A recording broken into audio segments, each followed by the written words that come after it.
Sino nga ba si Diwata?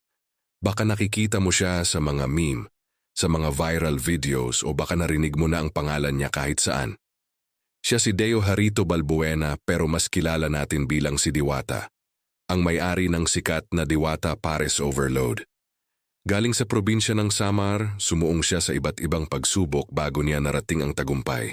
Nagsimula siya sa isang maliit na kariton, nagbebenta ng pares sa gilid ng kalsada.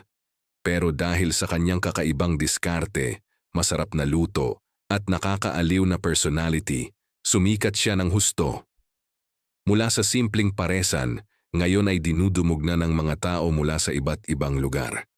Isang tunay na patunay na sa sipag at tiyaga, walang imposible. Iyan si Diwata, ang Pares King na nagbigay inspirasyon sa marami. Huwag kalimutang mag-subscribe para sa iba pang kwento. Salamat sa panonood.